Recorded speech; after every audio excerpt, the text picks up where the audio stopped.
Good morning everyone. जैसे कि हम लास्ट क्लास में पढ़ रहे थे कंजर्वेशन लॉ। कंजर्वेशन लॉ, ठीक है। हमने पढ़ा था कि कंजर्वेशन लॉ कितने टाइप्स के होते हैं, 2 टाइप्स के। फर्स्ट तो कौन सा होगा, एग्जैक्ट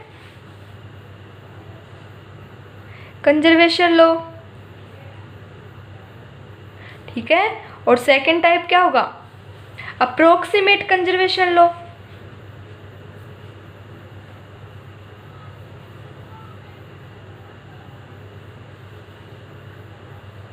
कंजर्वेशन लॉ, ठीक है। हमारा टॉपिक क्या चल रहा था, एग्जैक्ट कंजर्वेशन लॉ। क्या चल रहा था, एग्जैक्ट कंजर्वेशन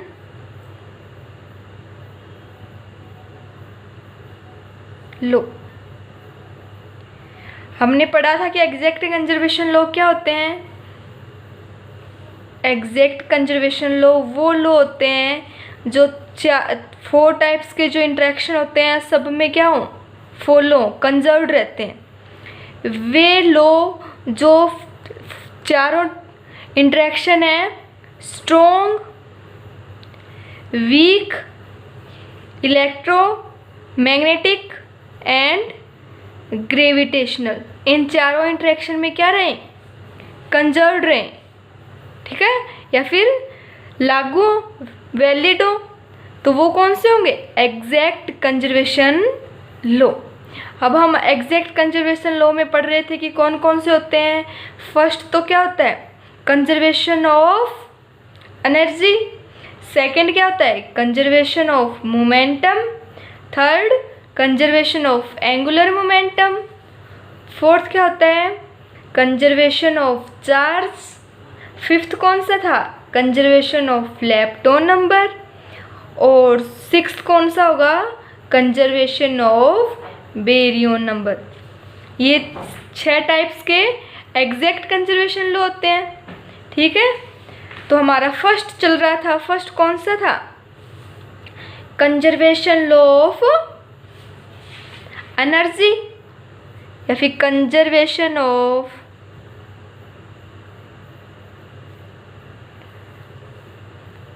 एनर्जी,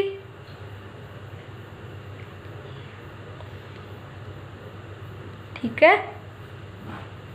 इसके अंदर हमने क्या पढ़ा था, कंजर्वेशन ऑफ एनर्जी क्या होती है, कोई भी रिएक्शन है, फिजिकल क्वांटिटी या फिर जो फंडामेंटल पार्टिकल है उसकी कोई भी रिएक्शन है, वो कंप्लीट होने से पहले, मतलब जब वो स्टार्ट नहीं होती उससे पहले की टोटल एनर्जी और वो कंप्लीट होने के बाद की टोटल एनर्जी क्या रहेगी, same. Conservation law of energy क्या होता है, total energy before reaction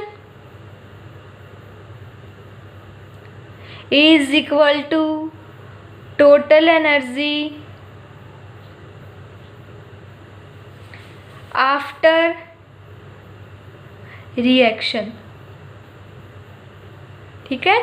reaction start होने से पहले की है टोटल एनर्जी और रिएक्शन स्टार्ट होने के बाद या फिर वो कंप्लीट होने के बाद की जो टोटल एनर्जी वो क्या होंगी, दोनों सेम रहेंगी।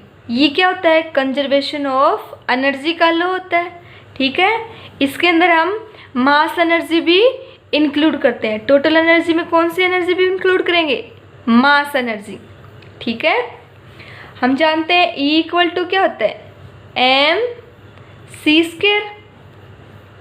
कोई भी पार्टिकल है तो उसकी एनर्जी क्या होगी, E इक्वल टू mc², ठीक है। तो हम कंजर्वेशन ऑफ एनर्जी को डिफाइन करने के लिए एक एग्जाम्पल लेंगे, जैसे न्यूट्रॉन डीके। एग्जाम्पल क्या लिया था, डीके ऑफ न्यूट्रॉन, ठीक है। क्या होती है इसकी रिएक्शन, न्यूट्रॉन डीके होके किस में कन्वर्ट होता है, प्रोटॉन में, प्लस इलेक्ट्रॉन बाहर निकलता है और एक एंटी न्यूट्रिनो बाहर निकलता है। ठीक है, तो न्यूट्रॉन की एनर्जी क्या हो जाएगी? रिएक्शन से पहले क्या है? न्यूट्रॉन है, तो रिएक्शन पहले एनर्जी देखो न्यूट्रॉन की क्या होगी? E = En लिख दे, एनर्जी ऑफ न्यूट्रॉन mNc²। ठीक है, हमें पता है न्यूट्रॉन का मास कितना होता है? अप्रोक्सीमेटली इक्वल टू प्रोटॉन के मास। तो इस इक्वेशन में पुट करेंगे और क्या निकालेंगे? En total energy for neutron कितनी आ जाएगी? 939.565 मेगा इलेक्ट्रोवोल्ट आती है। ठीक है, ये तो क्या हो गई रिएक्शन से पहले की। अब रिएक्शन के आफ्टर रिएक्शन देखो तो सबसे पहले किसकी निकलेगी? EP, energy of proton. ठीक है, एनर्जी ऑफ प्रोटॉन क्या हो जाएगी? mPc²। mp mass of proton, इसके अंदर रख देंगे तो हमें क्या मिलेगा? 938.272 मेगा इलेक्ट्रोवोल्ट। ठीक है, अब किसकी एनर्जी निकालनी है? इसकी निकाल ली। अब इलेक्ट्रॉन की एनर्जी ऑफ इलेक्ट्रॉन mEc² कितनी हो जाएगी? 0.511 मेगा इलेक्ट्रोवोल्ट। ठीक है, अब और क्या बचा है? Anti neutrino, energy of anti neutrino. हम जानते हैं कि एंटी न्यूट्रिनो का मास कितना होता है? न्यूट्रिनो का मास क्या लेते हैं? अप्रोक्सीमेटली इक्वल टू 0 लेते हैं। तो एंटी न्यूट्रिनो का मास भी क्या आ जाएगा? Approximately equal to 0। तो मास 0 mUc², मास 0 तो एनर्जी भी क्या आ जाएगी? 0। ठीक है, अब हम पुट करते हैं। ये देखो, ये पहले एनर्जी और ये बाद, तो इन दोनों की एनर्जी को क्या कर देंगे? ऐड कर देंगे। कितनी हो जाएगी? देखो कितनी होगी आफ्टर रिएक्शन?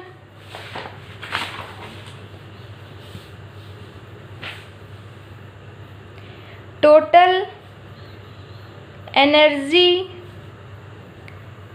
आफ्टर रिएक्शन क्या होगी? Energy of proton plus energy of electron plus energy of anti neutrino. ठीक है, पुट करो। अब क्या आएंगे? ये एनर्जी ऑफ प्रोटॉन कितनी आई है? 938.272 प्लस इलेक्ट्रॉन की क्या आई है? 0.511 प्लस एंटी न्यूट्रिनो की 0 क्या है? Mega electronvolt. कितनी हो जाएगी ये? 938.272 प्लस ये ऐड करो, तो ऐड करो कितना आ जाएगा?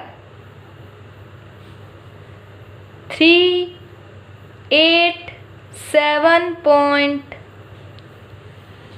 ये आ जाएगी आफ्टर रिएक्शन। और बिफोर रिएक्शन कितनी थी टोटल एनर्जी? ओनली न्यूट्रॉन की थी।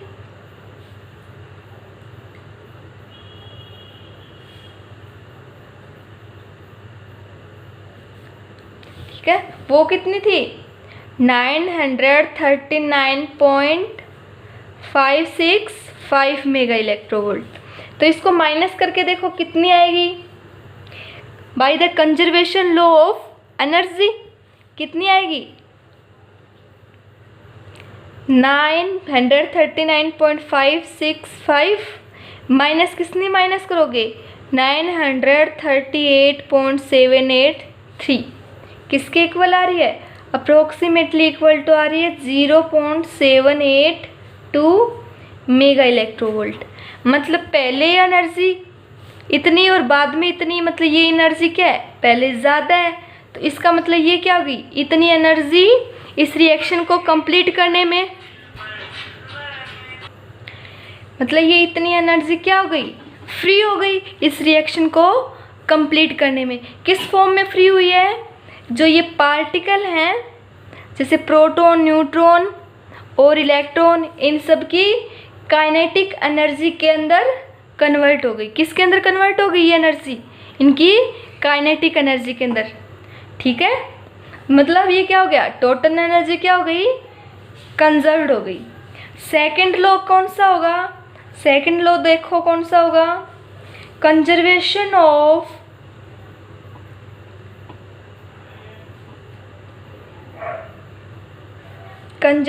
Of linear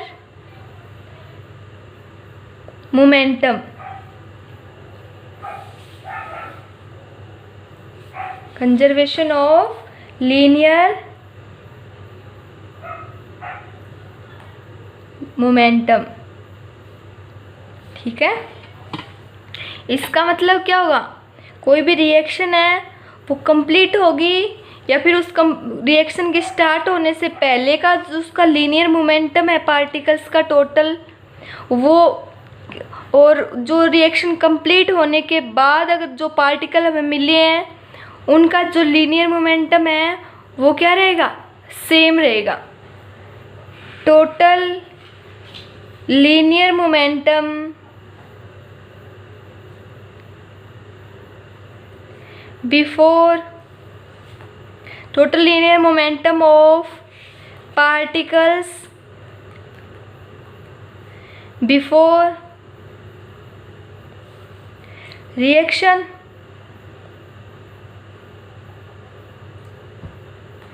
is equal to क्या होगा? total linear momentum of particles after reaction. ठीक है,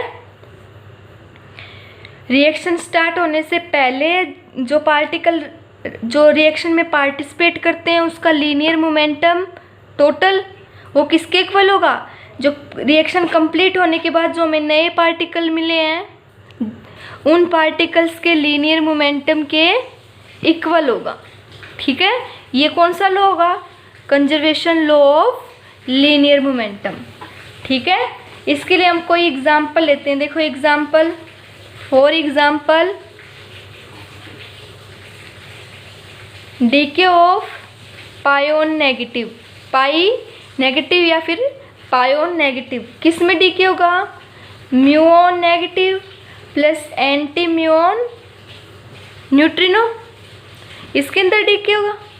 ठीक है, अब हमें पता है लीनियर मोमेंटम होता क्या है? मोमेंटम मतलब P, मोमेंटम को किससे डिनोट करते हैं? P से। तो मास इनटू वेलोसिटी क्या कहलाता है? Linear momentum.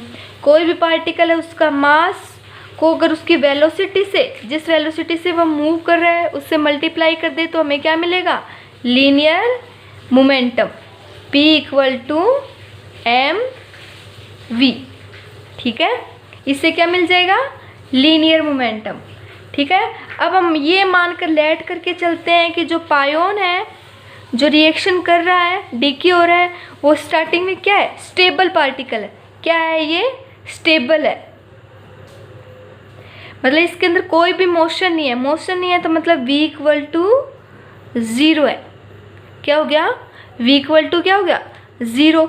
v मतलब वेलोसिटी 0 है तो इसका लीनियर मोमेंटम क्या हो जाएगा? p। मास कुछ भी हो, मोमेंटम, वेलोसिटी कितनी है? 0, तो मोमेंटम कितना आ गया? 0।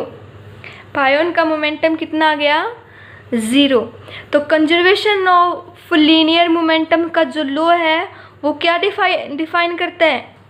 ये डिफाइन करता है अगर रिएक्शन से स्टार्ट होने से पहले पार्टिकल का मोमेंटम कितना है? 0, तो रिएक्शन कंप्लीट होने के बाद जो हमें पार्टिकल मिले हैं उनका जो टोटल लीनियर मोमेंटम है वो भी क्या होना चाहिए? 0। क्या होना चाहिए? 0। Momentum of muon plus linear momentum of antineutrino muon equal to क्या होना चाहिए? 0। क्या होना चाहिए? 0। ठीक है, ये कौन सा लॉ होगा? By the conservation of linear momentum. ठीक है, आज के लिए इतना ही, आगे का हम नेक्स्ट क्लास में करेंगे। Thank you.